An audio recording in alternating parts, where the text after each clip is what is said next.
പടച്ചോൻ്റെ പരീക്ഷണം ദൈവത്തിൻ്റെ പരീക്ഷണമൊക്കെ നമ്മൾ കേട്ടിട്ടുണ്ടല്ലോ. അതിൻ്റെയൊക്കെ ഒരു എക്സ്ട്രീം ലെവൽ നമ്മൾ കേട്ടറിവേ ഉള്ളൂ. ഇത് നമ്മുടെ അനിൽകുമാർ, ഞങ്ങൾ അല്ലേട്ടെന്ന് വിളിക്കുന്ന അനിൽകുമാർ, നമ്മുടെ വീടിൻ്റെ അടുത്താണ്. പുള്ളി ഒരു കാർപ്പൻ്ററാണ് കേട്ടോ. ഒരു 2 വർഷം മുന്നേ ഒരു കിഡ്നി ഫെയിലിയറായിട്ടൊരു അസുഖം വന്നു. രണ്ടാമത്തെ കിഡ്നിയിലേക്കും അതായി. അപ്പോൾ കിഡ്നി മാറ്റിവെക്കുക എന്നൊരു ഓപ്ഷൻ മാത്രമേ ഉള്ളൂ പിന്നെ അവരുടെ മുന്നിൽ. ദിവസക്കൂലിക്ക് ജോലി ചെയ്ത് അതിൽ ജീവിക്കുന്ന ആൾക്കാരാണ്.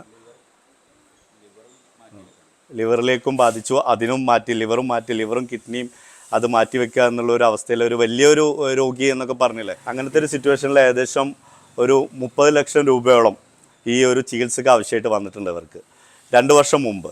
അങ്ങനെ നമ്മുടെ ഇവിടെ MLA യും നമ്മുടെ പ്രദീപ് മെമ്പറും അങ്ങനെ ഇവിടുത്തെ കുറച്ച് ആൾക്കാരൊക്കെ പാടെ കൂടിയിട്ട് ഒരു സമിതി രൂപീകരിച്ചിട്ട് ആ ഒരു പൈസ ഇവർ സമാഹരിച്ചു. അതായത് ഇവരെ വൈഫാണ് ഇവരെ കിഡ്നി ഡൊണേറ്റ് ചെയ്യാമെന്ന് പറഞ്ഞിരുന്നത്. അങ്ങനെ അവർ അതിൻ്റെ ഒരു ടെസ്റ്റും കാര്യങ്ങളൊക്കെ ആയിട്ട് അവർ മുന്നോട്ട് പോയപ്പോൾ അവർക്ക് ഇവരെക്കാളും വലിയൊരു അസുഖമാണ്. അത് വെച്ചാൽ മജ്ജയിൽ ക്യാൻസറായിട്ട് അവരും അവിടെ ഹോസ്പിറ്റലിൽ അഡ്മിറ്റ് ആവേണ്ട ഒരു സിറ്റുവേഷനായി. ഇവർക്ക് നമ്മുടെ ഈ ഒരു സമിതി രൂപീകരിച്ചിട്ട് ഉണ്ടാക്കിയ പൈസ മുഴുവനും ഇവർ രണ്ടാളുടെയും ചികിത്സ, അതായത് ഒരു മേജർ ചികിത്സ എന്നല്ല, ഈ ഒരു ട്രാൻസാക്ഷൻ അങ്ങനെ ഒന്നുമല്ല, ഇവരുടെ ഒരു അഡ്മിറ്റും പോക്ക് വരവും, ഇവരുടെ ഒരു ഇഞ്ചക്ഷൻ 1 ലക്ഷം രൂപയോളം വിലയുള്ള ഒരു ഇഞ്ചക്ഷൻ ഇവരുടെ വൈഫിന് എടുക്കേണ്ടി വന്നിട്ടുണ്ട്. അങ്ങനെ 9-10 ഇഞ്ചക്ഷൻ എടുക്കേണ്ടി വന്നിട്ടുണ്ട്. ആ ഒരു ചിലവിലേക്ക് ഇവർ ഉണ്ടാക്കിയ കാശ് മുഴുവനും അതിലേക്ക് തീർന്നു പോയി. ഇപ്പോൾ രണ്ടുപേരുടെയും ചികിത്സയിലേക്ക് വേണ്ടിയിട്ട് ഇപ്പോൾ ഏകദേശം 50 ലക്ഷം രൂപയോളം ഇനിയും ആവശ്യമുണ്ട്.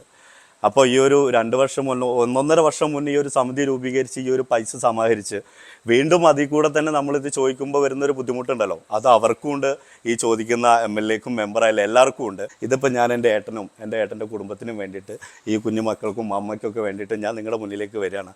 ഈ മൊബൈലിൽ നിങ്ങൾ ഈ വീഡിയോ കാണുമ്പോൾ ആ മൊബൈലിനകത്ത് തന്നെ എന്തായാലും ഒരു ഗൂഗിൾ പേ ഉണ്ടാവും. അതിനകത്തൊരു 50 രൂപ അല്ലെങ്കിൽ ഒരു 100 രൂപ ഇല്ലാത്തൊരു വളരെ ചുരുക്കമായിരിക്കും. ഉള്ളത് പലതുള്ളി പെരുവെള്ളം എന്നാണല്ലോ. ഞാൻ ഇതിനകത്ത് മറ്റേ ഗൂഗിൾ പേൻ്റെ നമ്പർ കൊടുക്കാം, അതിൻ്റെ QR കോഡ് കൊടുക്കാം.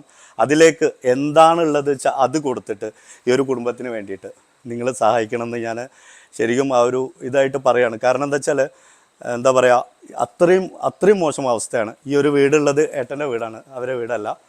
അവരുടെ വൈഫും ഇവിടെയാണ്, മക്കളും ഇവിടെയാണ്, ചെറിയ മക്കളാണ് കേട്ടോ. നിങ്ങളെ കൊണ്ട് പറ്റുന്ന പോലെ എന്താണുള്ളത് വെച്ചാൽ അത് നിങ്ങൾ ആ ഒരു ഇതിലേക്ക് ചെയ്യണം. ഇനിയിപ്പോൾ കയ്യിൽ പൈസ ഇല്ലാത്തവരാണെങ്കിൽ ഈ വീഡിയോ ഷെയർ ചെയ്തിട്ട് അത് ചെയ്യാൻ കെൽപ്പുള്ളവർക്ക് ഇത് അയച്ചു കൊടുത്തിട്ട് നിങ്ങളത് ചെയ്യണമെന്ന് വിനീതമായിട്ട് അഭ്യർത്ഥിക്കുകയാണ്. ഞാൻ തൊഴുത് നിൽക്കുകയാണ് നിങ്ങളുടെ മുന്നിൽ ഇവർക്ക് വേണ്ടിയിട്ട്.